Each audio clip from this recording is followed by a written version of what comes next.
Hello dear student, कैसे हैं आप। आज हम class 9th subject English bee hive chapter number 4 a truly beautiful mind, सचमुच एक खूबसूरत दिमाग। तो इस चैप्टर के हम सभी क्वेश्चन आंसर्स को देखने वाले हैं। Thinking about the text. Question 1, here are some headings for paragraphs in the text. यहाँ पाठ में पैराग्राफ्स के लिए कुछ हेडिंग्स दिए गए हैं। Right the number of the paragraphs for each title against the heading. प्रत्येक शीर्षक के लिए या हेडिंग्स के लिए हेडिंग के सामने पैराग्राफ की संख्या लिखें। The first one is done for you. पहला वाला आपके लिए किया गया है। तो देखिए पहला वाला क्या है, आइंस्टाइन्स इक्वेशन। तो यह लाइन पैराग्राफ नंबर 9 पर है, यानी कि पैराग्राफ नंबर 9 से रिलेटेड है। तो इसी तरह से हमें इन सारी लाइंस को बताना है कि ये कौन से पैराग्राफ पर दी गई है। तो इन्हें देखते हैं। नंबर 1 है आइंस्टाइन्स इक्वेशन। तो इसके सामने देखिए बॉक्स में लिखा हुआ है 9, यानी कि यह 9 नंबर पैराग्राफ पर है। नंबर 2 है Einstein's meets his future wife. तो यह लाइन पैराग्राफ नंबर 7 से रिलेटेड है या पैराग्राफ नंबर 7 पर है। नंबर 3 है the making of A violinist. तो यह पैराग्राफ नंबर 3 से रिलेटेड है। नंबर 4 है मिलेवा एंड आइंस्टाइन्स मदर। यह पैराग्राफ नंबर 10 पर है। नंबर 5 है a letter that launch the arms phrase. तो यह पैराग्राफ नंबर 15 पर है। नंबर 6 है ए desk drawer full of ideas. तो यह लाइन पैराग्राफ नंबर 8 पर है। नंबर 7 है मैरिज एंड डिवोर्स। तो यह लाइन पैराग्राफ नंबर 11 पर है या पैराग्राफ नंबर 11 से रिलेटेड है। Question number 2, who had these opinions about Einstein. Einstein के बारे में ये ओपिनियन, ये विचार किसके थे। नंबर 1, ही वॉज बोरिंग, कि वह बोरिंग था। यह विचार किसके थे। Number 2, he was stupid and would never succeed in life. वह स्टूपिड था और जीवन में कभी भी सफल नहीं होगा। और ही वॉज ए फ्री, वह विलक्षण था। तो यह विचार किसके थे। तो आंसर है नंबर 1 का कि ही वॉज बोरिंग। तो यह विचार किसके थे, आइंस्टाइन्स प्लेमेट्स। आइंस्टाइन के जो साथी खिलाड़ी थे उनके ये विचार था कि ही वॉज बोरिंग। नंबर 2 है a headmaster said these words to Einstein father, Einstein's father about Einstein, कि आइंस्टाइन स्टूपिड और would never succeed in life, life में कभी भी सफल नहीं होगा। ये किसने कहे थे, ये आइंस्टाइन के जो हेडमास्टर थे उनके वर्ड्स थे, जो उन्होंने आइंस्टाइन के फादर से कहे थे। आइंस्टाइन के विषय में आइंस्टाइन के फादर से कहे थे। फिर है नंबर 3 कि ही वॉज अ फ्रीक, वह विलक्षण था। तो ये किसके हैं, Einstein's mother thought this. Einstein की मदर ने यह सोचा कि जो आइंस्टाइन है वह बहुत ही फ्रीक है, वह बहुत ही विलक्षण है। Question 3, explain what the reason for the following are. Explain करिए, बताइए कि निम्नलिखित के क्या कारण है। Number 1, Einstein leaving the school in Munich for good. Einstein ने म्यूनिक में स्कूल छोड़ दिया था अच्छे के लिए। तो आंसर है इसका क्या कारण था। आइंस्टाइन ने हमेशा के लिए म्यूनिक में स्कूल छोड़ दिया, तो इसका क्या कारण है ये हमें बताना है। तो आंसर है कि Einstein left the school in Munich for good because he hated the school's regimentation या discipline and often clashed with his teachers। Einstein ने स्कूल छोड़ दिया इन म्यूनिक में फॉर गुड हमेशा के लिए, बिकॉज क्योंकि he hated the school's regimentation, क्योंकि वह स्कूल का जो सैनिक अनुशासन था उससे बहुत नफरत थी। And often clashed with his teachers, और प्राय उसका अपने शिक्षकों के साथ में झगड़ा हो जाता था, तो इसलिए उसने म्यूनिक में हमेशा के लिए स्कूल छोड़ दिया। नंबर 2 है Einstein wanting to study in Switzerland rather than in Munich. Einstein Switzerland में स्टडी करना पसंद करते थे rather than in Munich, Munich की बजाय। तो इसका क्या रीज़न है? आंसर है Einstein wanted to study in Switzerland. Einstein Switzerland में स्टडी करना पसंद करते थे rather than in Munich, Munich की बजाय। बिकॉज क्योंकि it was a more liberal city, क्योंकि यह ज़्यादा लिबरल यानी कि उदार शहर था। नंबर 3 है Einstein seeing in Mileva and ally. Einstein Mileva को एक सहयोगी के रूप में देख रहे थे। तो आंसर है Einstein saw in Mileva an ally because he found her to opposing the philistinians. Einstein Mileva को एक सहयोगी के रूप में देख रहे थे क्योंकि उन्होंने उसे भी, वो अपोज करती थी किसे? संस्कृति विहीन लोगों को विरोध करते हुए उन्होंने उसे देखा था। नंबर 4 है what do these tell you about Einstein. ये सब बातें आपको आइंस्टाइन के बारे में क्या बताती हैं? आंसर है these tell me about Einstein that, ये सब चीज़ें हमें आइंस्टाइन के बारे में बताती हैं कि ही लव्ड फ्रीडम, कि वे स्वतंत्रता को पसंद करते थे। ही वॉज लिबरल, वे बहुत उदार था। And he was a cultured person, और वे बहुत ही कल्चर्ड यानी कि संस्कारी व्यक्ति था। Question number 4 what did Einstein call his desk drawer at the patent office. Einstein अपने पेटेंट ऑफिस में डेस्क की ड्रॉर को क्या कहता था? वाई और क्यों? आंसर है Einstein jokingly called his desk drawer. Einstein मजाक में अपनी डेस्क ड्रॉर को कहते थे the bureau of theoretical physics, theoretical physics की ब्यूरो। बिकॉज क्योंकि he was using it to develop his own theories of relativity, क्योंकि वे इसका किस में यूज़ करते थे? To develop his own theories of relativity, सापेक्षता के अपने सिद्धांत को डेवलप करने में वे इसे यूज़ करते थे। इसलिए वो डेस्क ड्रॉर को क्या कहते थे? Bureau of theoretical physics. Question number 5 why did Einstein write a letter to Franklin Roosevelt.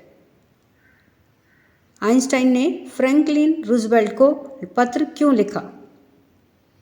Answer है Einstein wrote a letter to Franklin Roosevelt.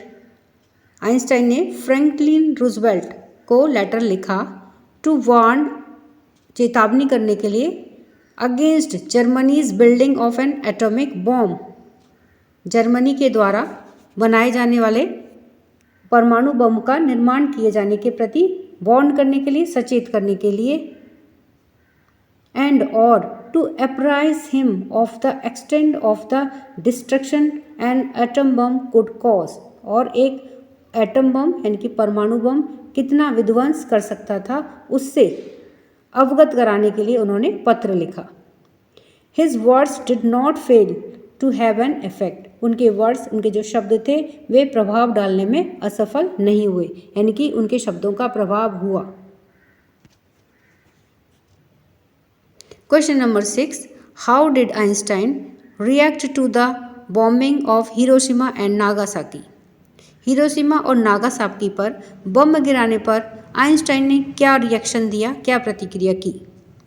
Answer है to the bombing of Hiroshima and Nagasaki, Hiroshima और Nagasaki पर बम गिराए जाने पर Einstein reacted, Einstein ने प्रतिक्रिया की by writing a public message to the United Nation. Public यानी कि सार्वजनिक रूप से एक पत्र संयुक्त राष्ट्र संघ को लिखा। In it he proposed the formation of a world government, इसके अंदर उन्होंने एक वर्ल्ड गवर्नमेंट यानी कि विश्व वैश्विक सरकार को बनाने के लिए प्रस्ताव रखा। This letter made no impact, और इस लेटर का कोई प्रभाव नहीं हुआ। Question number 7 why does the world remember Einstein as a world citizen. संसार आज आइंस्टाइन को वर्ल्ड सिटीजन के रूप में क्यों याद करता है? आंसर है the world remembers Einstein as a world citizen. संसार आज आइंस्टाइन को वर्ल्ड सिटीजन के रूप में याद करता है बिकॉज क्योंकि He agitated for an end to the arms building up and used his popularity to campaign for peace and democracy. Because क्योंकि he agitated for an उन्होंने आंदोलन चलाया for an end to the arms build-up हथियारों का अंत करने के लिए आंदोलन चलाया एंड और यूज्ड हिज पॉपुलैरिटी और उनकी जो पॉपुलैरिटी थी प्रसिद्धि थी उसका उपयोग किया to campaign for peace and democracy विश्व में शांति और प्रजातंत्र के प्रचार के लिए उन्होंने अपनी पॉपुलैरिटी का अपनी प्रसिद्धि का प्रयोग किया। Question number 8 here are some facts from Einstein's life. यहाँ पर आइंस्टाइन के लाइफ से संबंधित कुछ फैक्ट्स हैं, कुछ तथ्य हैं। अरेंज दैम इन क्रोनोलॉजिकल, उन्हें उनके घटना के क्रम के अनुसार अरेंज करें। तो यहाँ पर देखिए ये कुछ फैक्ट्स दिए गए हैं, तो ये कब किस प्रकार से घटित हुए उसके हिसाब से हमें इनको अरेंज करना है। तो आइए इनका आंसर के साथ में इन्हें देखते हैं। नंबर 1 है Einstein is born in the Germany city of Ulm. Number 2 है Einstein attends a high school in Munich. फिर नंबर 3 है Einstein's family move to Milan. Einstein की फैमिली मिलान की ओर चली गई। फिर है नंबर 4 पर कि tired of the school's regimentation Einstein withdraws from school. School के सैनिक अनुशासन से परेशान होकर के आइंस्टाइन को स्कूल से निकाल लिया गया। Einstein joins an university in Zurich where he meets Mileva. Einstein ने ज्यूरिख में यूनिवर्सिटी को ज्वाइन कर लिया जहाँ पर कि वह मिलेवा से मिला। नंबर 6 पर है he works in a patent office as a technical expert. उन्होंने एक पेटेंट ऑफिस को ज्वाइन कर लिया और जहाँ पर ये टेक्निकल एक्सपर्ट के रूप में काम करते थे। Einstein publishes his special theory of relativity. Einstein ने अपनी स्पेशल थ्योरी जो थी रिलेटिविटी सापेक्षता का जो सिद्धांत था उसको पब्लिश किया। नंबर 8 पर है he provides a new interpretation of gravity. उन्होंने ग्रेविटी का नया इंटरप्रिटेशन नया सिद्धांत दिया, प्रोवाइड कराया। 9 पर है he is awarded the Nobel prize in physics. उन्हें फिजिक्स में नोबेल प्राइज़ दिया गया।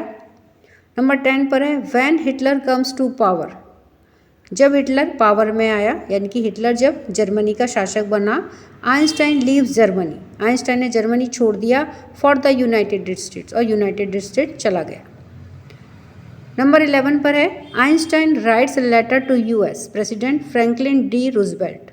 आइंस्टाइन ने यूएस के प्रेसिडेंट को एक पत्र लिखा जो फ्रैंकलिन डी रूजवेल्ट थे, उन्हें एक पत्र लिखा एंड वार्न्स और चेतावनी दी against Germany's building an atomic bomb. Germany के द्वारा बनाए जाने वाले एटॉमिक बम के लिए उन्होंने वार्न किया, चेतावनी दी।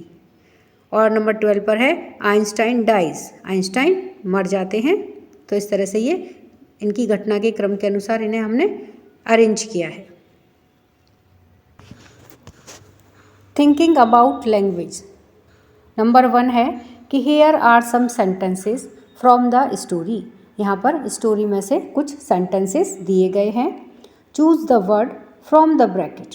तो ब्रैकेट में से देखिए हमें कुछ वर्ड चूज़ करने हैं विच कैन बी सब्स्टिट्यूटेड, जो कि सब्स्टिट्यूट किए जा सकते हैं for the italicised words in the sentences. तो इन सेंटेंसेस के अंदर जो इटैलिक स्टाइल में वर्ड लिखा हुआ है उसके साथ में इनको सब्स्टिट्यूट किया जा सकता है, यानी कि ब्रैकेट के अंदर से हमें वर्ड चूज़ करना है।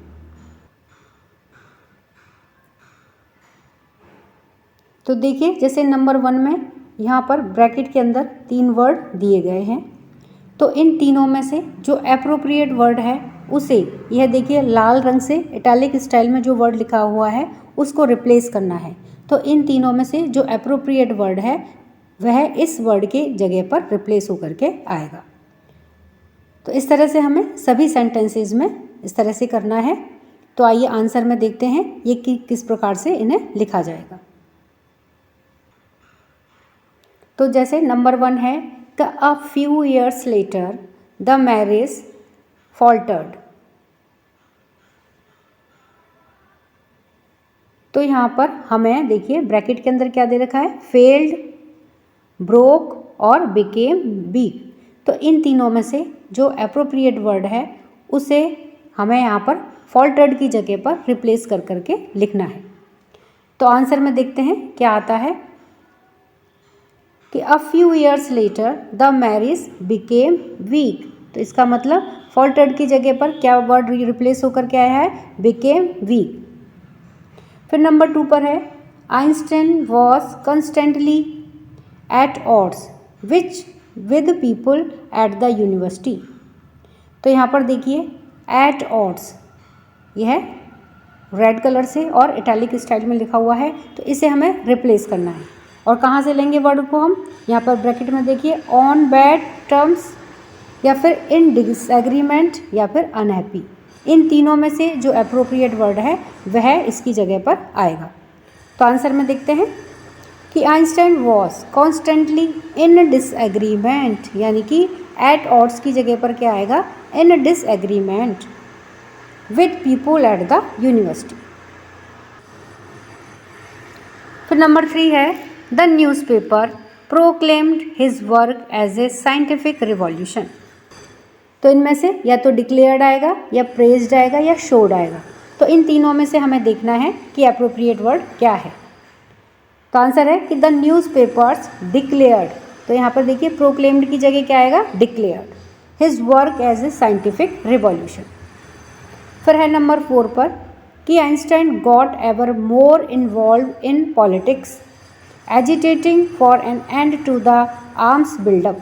तो यहाँ पर एजिटेटिंग के लिए हमें अप्रोप्रिएट वर्ड देखना है कि इसकी जगह पर हम और कौन सा सुटेबल वर्ड यूज़ कर सकते हैं। तो देखिए ब्रैकेट के अंदर दे रखा है कंपेनिंग, लाइटिंग और सपोर्टिंग। इन तीनों में से हमें एक वर्ड चूज़ करना है। तो देखते हैं कि आंसर में क्या आएगा, यानी कि एजिटेटिंग वर्ड किसके साथ में रिप्लेस होगा। तो आंसर है Einstein got ever more involved in politics campaigning for an end to the arms buildup. तो इसका मतलब एजिटेटिंग को कंपेनिंग के साथ में रिप्लेस करना है। फिर नंबर 5 पर at the age of 15 Einstein felt so stifled that he left the school for good. तो यहाँ पर देखिए फॉर गुड को हमें रिप्लेस करना है।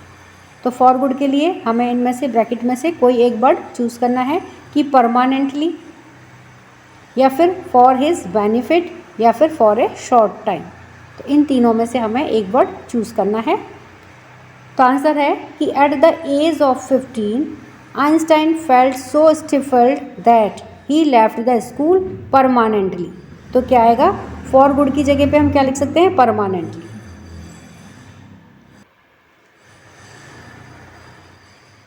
नंबर 6 है 5 years later the discovery of nuclear fission in Berlin had American physicist in an uproar in an state of in an uproar. तो यहाँ पर देखिए इन एन अप्रोर, ये जो रेड कलर से और इटैलिक स्टाइल में लिखा है इसको हमें रिप्लेस करना है, सब्स्टिट्यूट करना है। तो हमें अप्रोप्रिएट वर्ड देखना है कि इन अ स्टेट ऑफ कॉमोशन, या तो ये वर्ड आएगा, या फिर फुल ऑफ क्रिटिसिज्म ये वर्ड यूज़ होगा, या फिर इन अ डेस्परेट स्टेट। तो इन तीनों में से कौन सा वर्ड यूज़ होगा। तो देखिए आंसर है कि कौन सा वर्ड यूज़ होगा, in a state of commotion. तो किस तरह से लिखा जाएगा कि 5 years later the discovery of nuclear fission in Berlin had American physicist in a state of commotion. तो इस तरह से इन एन अप्रोर वर्ड को रिप्लेस करके उसकी जगह पे क्या लिखेंगे, in a state of commotion. फिर नंबर 7 पर है science wasn't the only thing that appealed to the dashing young man with the walrus moustache. तो यहाँ पर देखिए अपील्ड टू को हमें रिप्लेस करना है। तो किससे रिप्लेस हो सकता है, इंटरेस्टेड, चैलेंज्ड या फिर वरीड। इन तीनों में से हमें एक अप्रोप्रिएट वर्ड चूज़ करना है। तो इसमें कौन सा वर्ड यूज़ हुआ है, इंटरेस्टेड। तो क्या अपील टू की जगह हम क्या लिखेंगे, इंटरेस्टेड। तो इस सेंटेंस को देखते हैं वापस से कि science wasn't the only thing that interested the dashing young man with the walrus moustache. इसका मतलब हमने अपील्ड टू को इंटरेस्टेड के साथ में रिप्लेस कर दिया। नंबर 2 पर है स्टडी द फॉलोइंग सेंटेंसेस। जो सेंटेंसेस दिए गए हैं उनकी स्टडी करनी है कि Einstein became a gifted amateur violinist maintaining this skill throughout his life. Einstein एक प्रतिभाशाली शौकिया वायलिनिस्ट हो गए थे, maintaining this skill throughout his life, और इस स्किल को उन्होंने पूरे जीवन भर मेंटेन करके रखा, बनाए रखा। Letters survive in which they put their affection into words, mixing science with tenderness। फिर है the parts in italics in the above sentences begin with ing verb and are called participle phrases। तो यहाँ देखिए ऊपर इन दोनों sentences के अंदर जो इटैलिक स्टाइल्स में लिखे हुए ये है,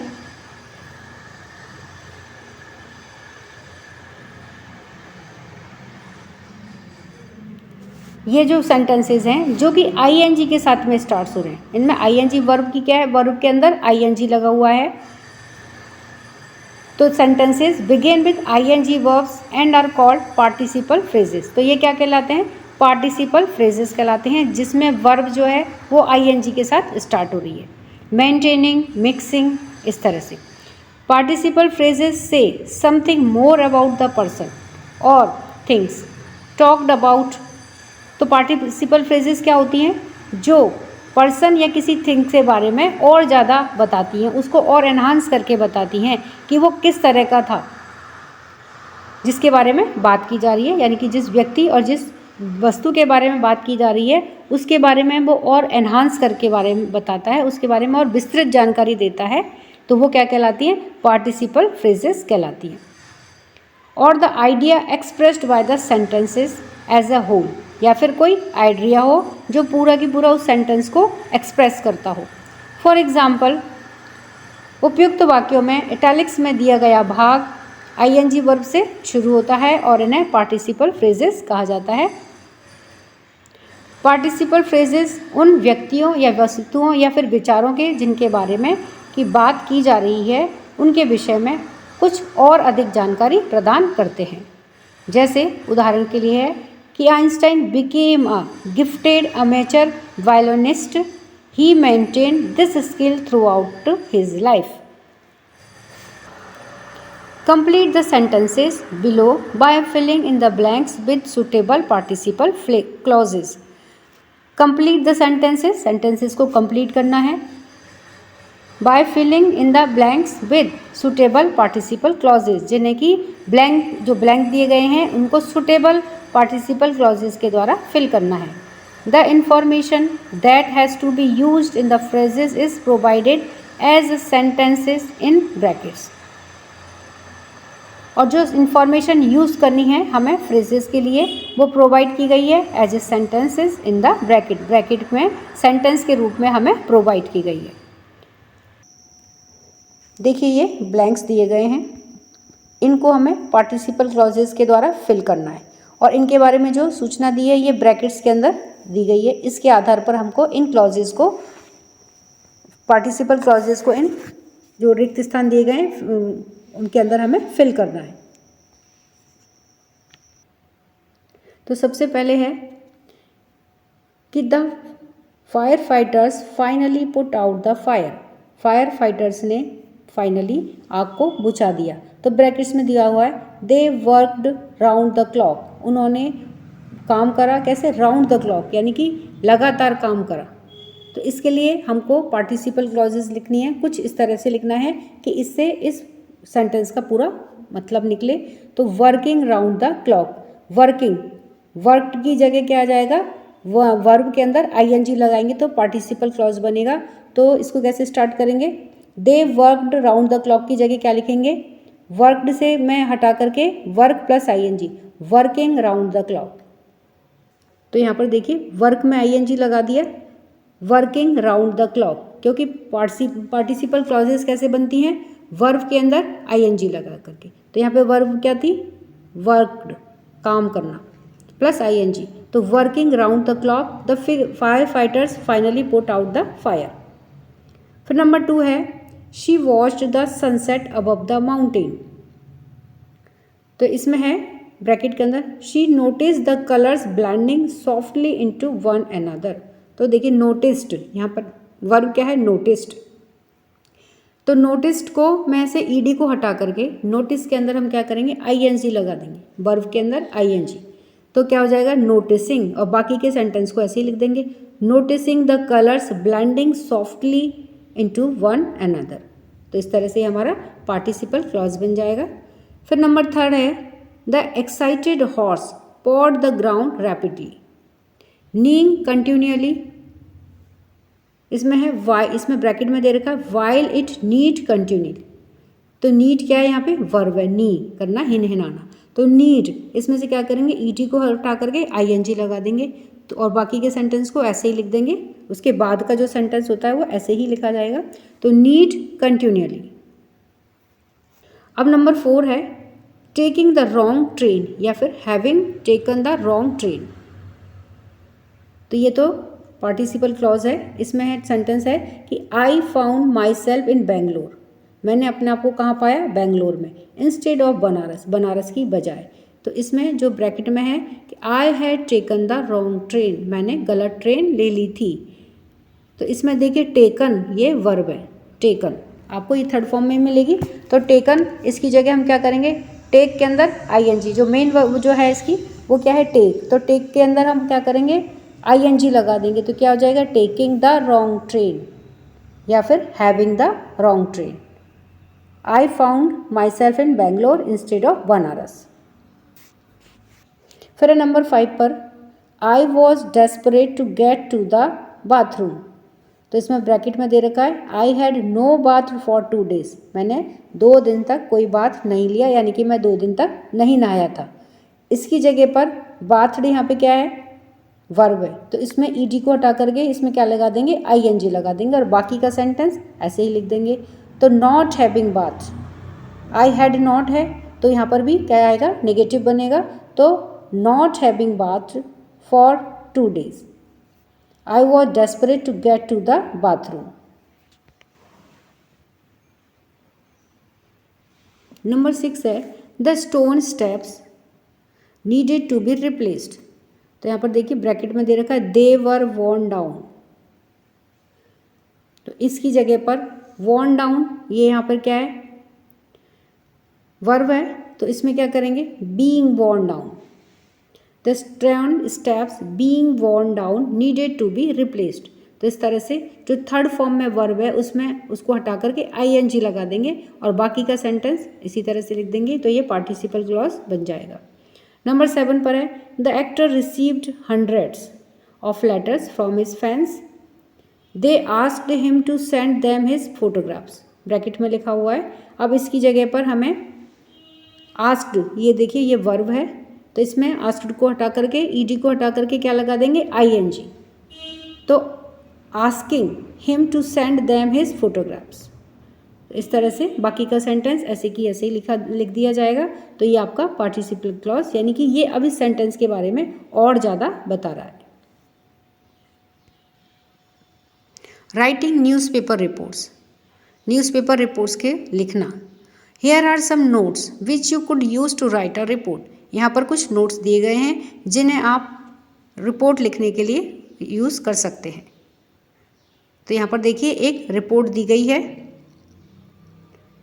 21 August 2005 original handwritten manuscripts of Albert Einstein unearthed by student Rowdy Bionik in the University of the Netherlands. Bionik researching papers belonging to an old friend of Einstein, fingerprints of Einstein on these papers, 16-page documents dated 1924.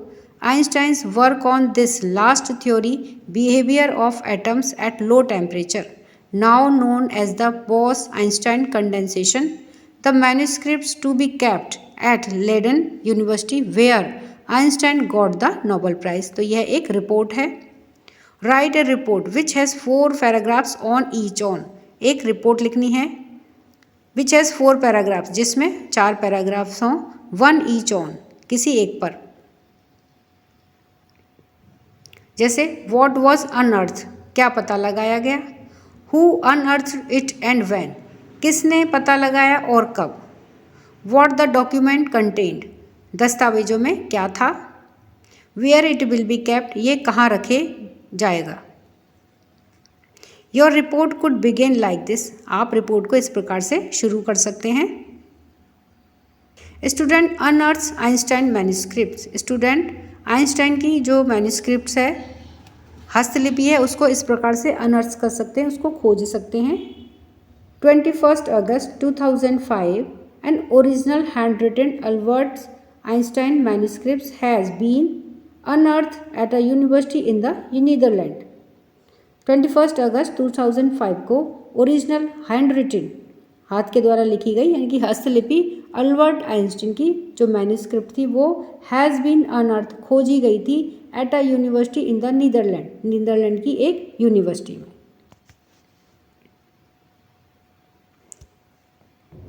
Student unearth Einstein manuscript, तो 21 अगस्त 2005 an original handwritten Albert Einstein manuscript has been unearth.